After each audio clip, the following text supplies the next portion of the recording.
अरे हाँ, तुमको जिहादी हम बनाएंगे, वरना आतंकवादी बन जाएंगे।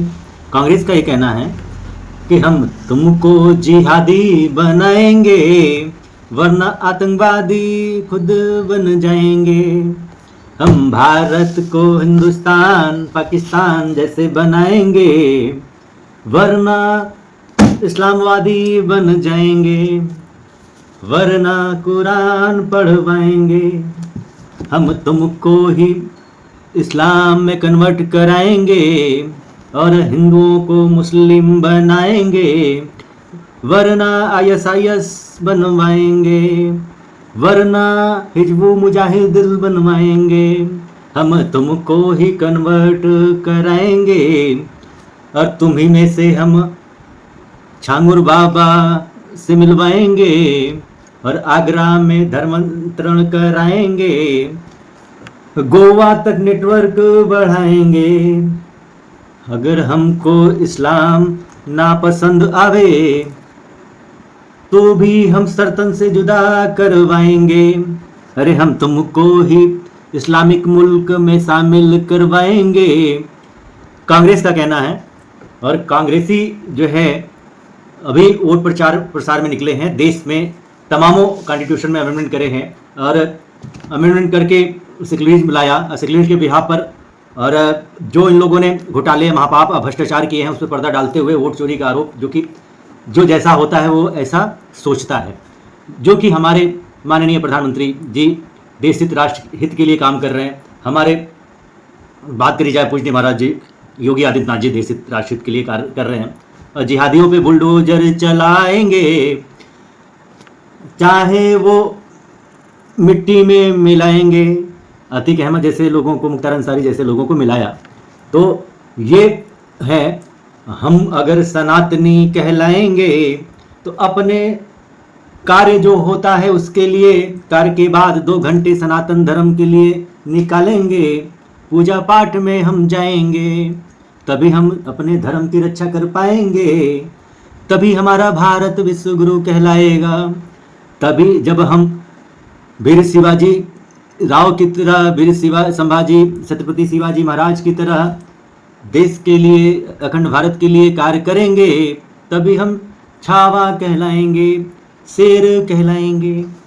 जब हम पृथ्वीराज चौहान जी की तरह, पृथ्वीराज चौहान जी थे 4 कोस 40 गज,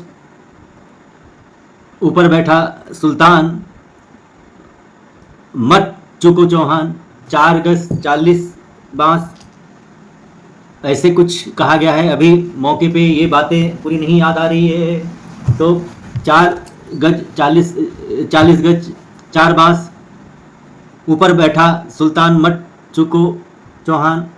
तो ऐसे इशारा किया जाता है। ऐसे वीरों को बार बार प्रणाम कि ऐसे वीर हमारे यहाँ हुए हैं, चाहे पृथ्वीराज चौहान की बात करें, चाहे महाराणा प्रताप सिंह जी की बात करें, ऐसे ही ढेर सारे महापुरुष हमारे यहाँ रहे हैं, कार्य किए हैं और उन लोगों ने देश को कभी झुकने नहीं दिया है, अखंड भारत की रक्षा करी है अपना कार्य करते हुए। और उन लोगों का ये मिशन था। भाई देखो, अब फिर से हम लोगों को ज़रूरत आन पड़ी है कि सबको एक साथ हो करके इन जिहादियों, इन आतंकवादियों या जो जॉर्ज सोरेस जैसे लोग यहाँ पे इकोसिस्टम का हिस्सा है, ट्रम्प जैसे लोग यहाँ पे प्रोजेक्ट कर रहे हैं, देश को, भारत को गजवाहीन बनाने की सोच रखते हैं, जैसे 57 मुल्क बन चुके हैं, फंडिंग आती है, अर्थव्यवस्था उन लोगों की मजबूत है और सनातन ही पृथ्वी रही है। लेकिन हमारा ये आपसे कहना है कि बारंबार कि आप लोगों को इस पे ध्यान देना है। जब तक आप लोग ध्यान नहीं दोगे, समझ लो कि भारत में आपकी बहन बेटियों के साथ अत्याचार दुराचार, आपकी बहन बेटियां ओयो में जाएंगी, चिनारापंथी करेंगी, जिहादी पटाएंगे और कलमा पढ़वाएंगे। तो ये आप लोगों को बेहतर समझना पड़ेगा और अच्छी तरह से समझना पड़ेगा।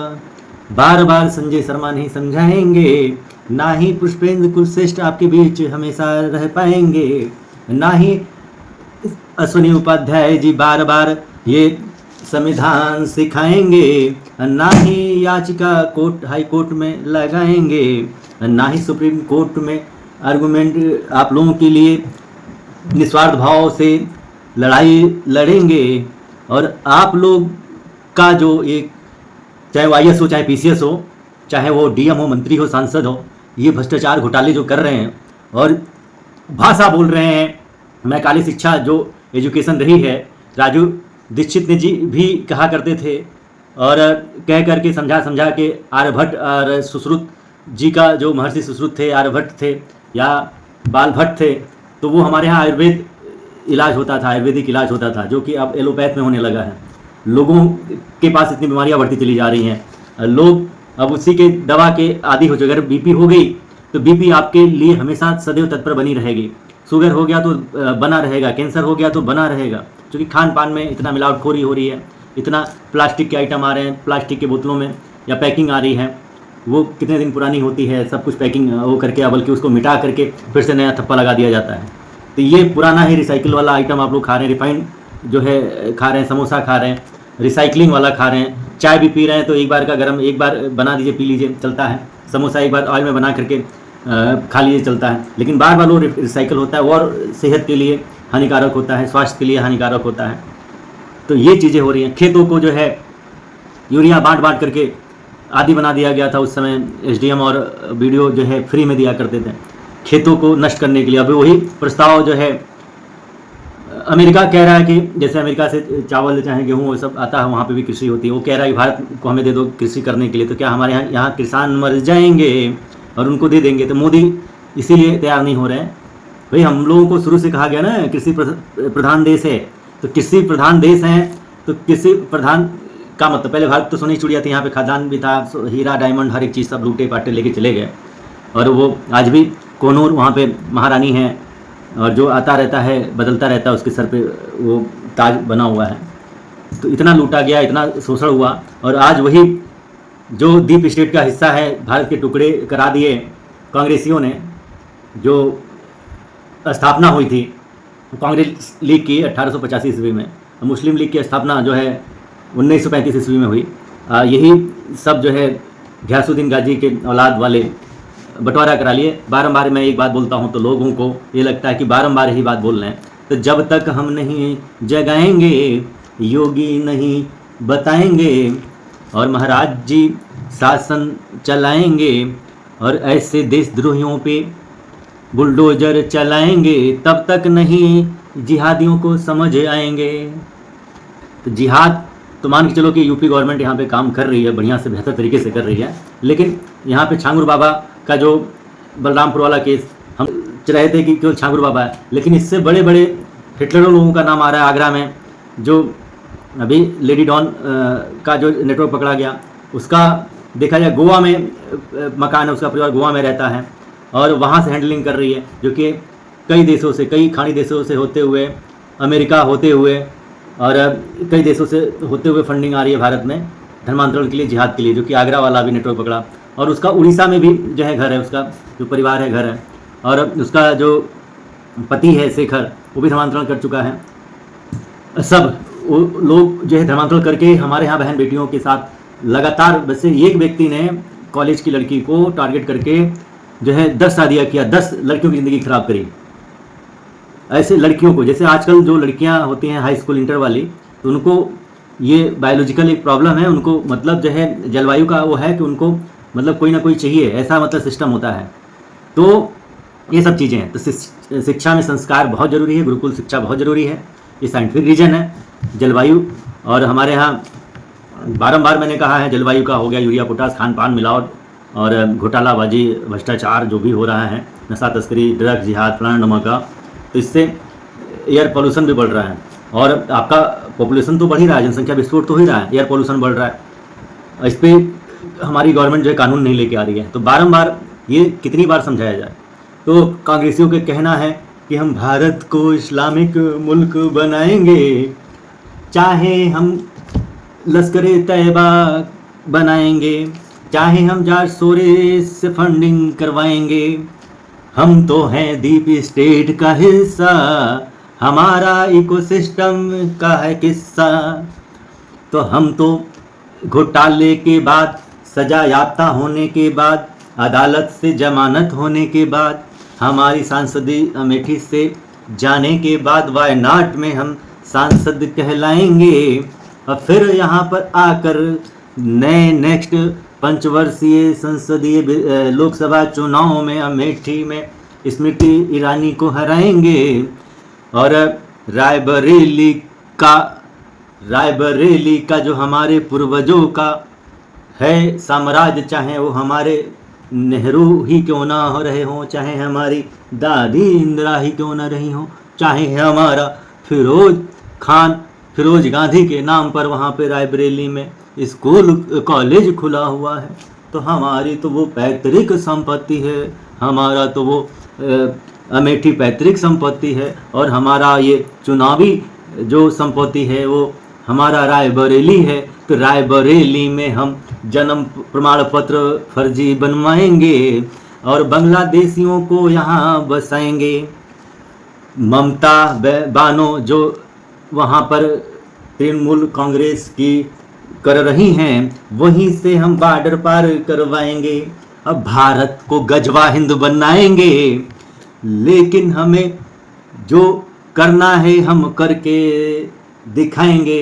अब भारत को फिर से विभाजन करवाएंगे, योगी मोदी को गद्दी से हटाएंगे, अमित शाह को हम गद्दी से हटाएंगे और इलेक्शन कमीशन जो संवैधानिक प्रक्रिया में आती है उसको हम चोर कहेंगे।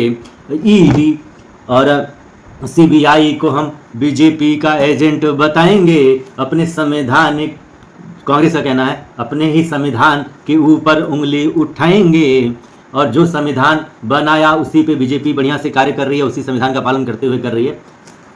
तभी ये, चूँकि हिंदू सहिष्णु होता है, हिंदू सहता चला आ रहा है, हिंदू सही रहा है शुरू से ही, तो इसी संविधान पे बीजेपी काम कर रही है, इसी अमेंडमेंट करा रही है। लेकिन फिर भी इसको ना मानते हुए हम यहाँ पर जिहादी बढ़ाएंगे, हिंदुओं का धर्मांतरण कराएंगे और फंडिंग मंगवाएंगे और भाइयों को जातियों में बंटवाएंगे या भाइयों में हम लड़वाएंगे। जातिवाद, जातिगत जनगणना हम करवाएंगे और उनको हम टारगेट करेंगे। ब्राह्मण असमण को हम चूतिया बनाएंगे और पीडीए हम संगठन बनाएंगे। अखिलेश अखिलुद्दीन की बात हो रही है, ऐसे ममता बानो की बात, चाहे कर्नाटका में भी कांग्रेस की सरकार, चाहे अभी आप लोगों ने देखा होगा कि ये ऑनलाइन गेमिंग के नाम पर कांग्रेस के विधायक जो पकड़ा गया है, कितने करोड़, कितने बड़ा गेमिंग करता था।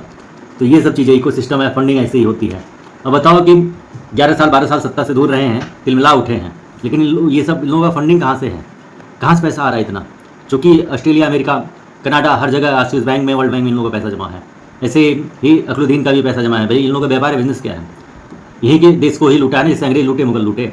वैसे ही ऑस्ट्रेलिया में घर है, बंगलो है कि नहीं है, और बैंकों में पैसा जमा है नहीं है। और फिर भी ये सब सत्ताधारी जो पूर्ण बहुमत से सरकारें आई है भाजपा की, उसके खिलाफ हमेशा जन आंदोलन किया है और हमेशा संविधान को बचाने के नाम पर संविधान को पूरी तरह से इन लोगों ने इस्लामिक बना दिया है। शरीयत का पूरा लें, अधूरा क्यों लिए हैं? और इस्लाम वही माइनॉरिटी अफेयर्स क्यों बन गया, माइनॉरिटी कमीशन क्यों बन गया, वफा बोर्ड क्यों बन गया, विशेष शिक्षा विशेष स्कूल क्यों बन गया, समान शिक्षा समान स्कूल तो रहनी चाहिए।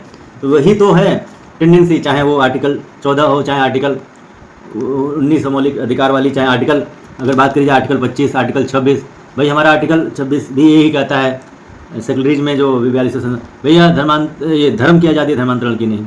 अब वो विशेष शिक्षा विशेष स्कूल में जैसे आर्टिकल 29 क्रिश्चियनों के प्रचार प्रसार के लिए और धर्मांतरण के लिए, यीशु को महान बताने के लिए, कन्वर्जन के लिए फंडिंग आ रही है FCRF के थ्रू 2010 वाली।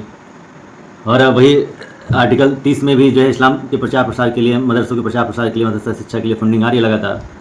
तो वही तो जिहादी हम बनाएंगे और भारत में हम सनातन की शिक्षा पे बैन कराएंगे और भारत को, प्रत्येक व्यक्ति को हम इस्लाम कबूल करवाएंगे। अब भारत की जो लोग हैं जो अपने आप को बुद्धिजीवी समझते हैं, भैया हमारी ही शिक्षा को ग्रहण करेंगे। अभी 6ठी से लेकर 8वीं तक का, 5वीं से मतलब नहीं, 5वीं बाद 6ठी से लेकर 8वीं तक NCERT की, हाँ NCERT की शिक्षा में जो अभी पढ़ाने की, जैसे भारत का विभाजन जो हुआ, तो जिसमें ये कांग्रेस के महात्मा गांधी, जवाहरलाल नेहरू और जिन्ना की जो है लॉर्ड माउंटबेटन का योगदान रहा कि देश का विभाजन हुआ। इसको पढ़ाने में मतलब इसको डाला गया, अकबर को जो महान बताया गया था, हुमायूं को महान बताया गया था। तो इसमें हम असली जो हमारे भारत के, चूँकि उस समय भी जब देश आज़ाद हुआ था, आज़ाद क्या हुआ था, ये कांग्रेसियों लॉर्ड माउंटबेटन वो अपने देश को, चूँकि खुद ही विश्व युद्ध छिड़ा हुआ था, दूसरा विश्व युद्ध, अपने बचाने के लिए चले गए थे। तो इन लोगों को राज यहाँ पे करना था, चूँकि इन लोगों के ऊपर कभी चोटें नहीं आई थी, ना स्वतंत्रता सेनानी थे, ना कहीं लड़े थे, केवल संगठन बना करके उन लोगों की दलाली करते थे मुगलों की। और 1905 ईस्वी में ही बांग्लादेश का विभाजन करने जा रहे थे, अलग करने जा रहे थे। लेकिन देखते देखते मोहम्मद इकबाल इलामा ने, मोहम्मद इकबाल जो थे, तो वो सारे जहाँ से अच्छा हिंदुस्तान हमारा, वो उस समय स्लोगन लेके आए थे, सारे जहाँ से अच्छा हिंदुस्तान हमारा, हम बुलबुलें हैं इसकी, यह गुलसिता हमारा, उर्दू में है। मोहम्मद इकबाल इलामा ऐसे नाम था। अब फिर जैसे 1927 में बंटवारा हो गया, फिर वो उधर चले गए। तो सारे जहाँ से अच्छा, ये पाकिस्तान हमारा, हम बुलबुलें हैं इसकी, ये गुलसिता हमारा, तो ये है। तो इन लोगों की लंबी चौड़ी गणित यहाँ पे काम कर रही है, साजिश है। हम लोग देश का एक इकोसिस्टम का हिस्सा है। और बिहार चुनाव या यूपी चुनाव 2027 में होने वाला है। आए दिन हर 5 साल में चुनाव होते रहते हैं। इन गुंडों, माफियाओं, अनपढ़ जाहिल व्यक्ति भी चुनाव लड़ सकता है।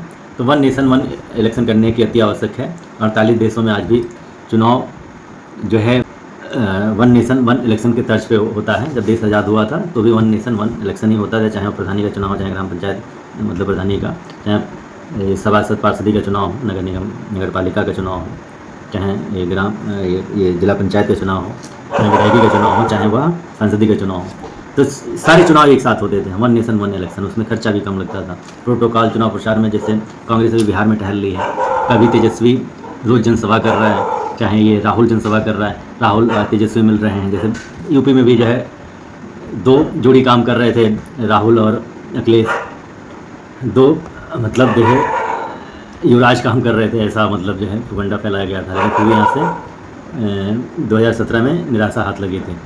उसके बाद से जब अगला चुनाव हुआ 2019 वाला, तो उसमें मायावती के साथ आए थे। बुआ बबुआ वाला कहानी मतलब वो गढ़ करके, तो बबुआ जो है बुआ को धोखा दिया। तो ऐसे ही ये सब धोखेबाज पार्टियां अपने मतलब के लिए, अपने जाति के मतलब के लिए, अपने परिवार के मतलब के लिए केवल ये अपना उल्लू सीधा करती हैं। पहले आप लोगों ने देखा होगा कि जब सपा की सरकार थी तो हर थाने में, चाहे एसओ हो, चाहे चौकी इंचार्ज हो, चाहे सीओ हो, वह यादव ही रहा करता था। अगर बात ऐसे करे कि चाहे वो आईपीएस हो, चाहे पीसीएस अधिकारी हो, तो यादव ही रहा करता था या मुस्लिम रहा करता था। अगर बाय द वे मुस्लिम ने यादव को मार दिया तो वो जो है आपको सिद्ध करना पड़ेगा कि यादव सही है। मुस्लिम को एक तरह से नेट एंड क्लीन मतलब दे दिया जाता था। तो ये सब चीज़ें, मतलब इन लोगों का ये रहा है कि एक मुक्त वोट मिलता है, अल्पसंख्यक है। मतलब हमारे कहने का मतलब है कि भारत एक सेकुलर देश है, भारत एक सेकुलर देश है, तो यहाँ अल्पसंख्यक बहुसंख्यक वाला प्राविधान ही क्यों भाई? कभी भी जो सेकुलर देश है उसमें अल्पसंख्यक और बहुसंख्यक वाला प्राविधान नहीं रहा है। तो ये यहाँ के लोग समझते नहीं हैं, और यहाँ की जनता जो है अपने कार्यों में बिजी रहती है, कभी सवाल नेताओं से पूछती नहीं है। हम लोग पूछ रहे हैं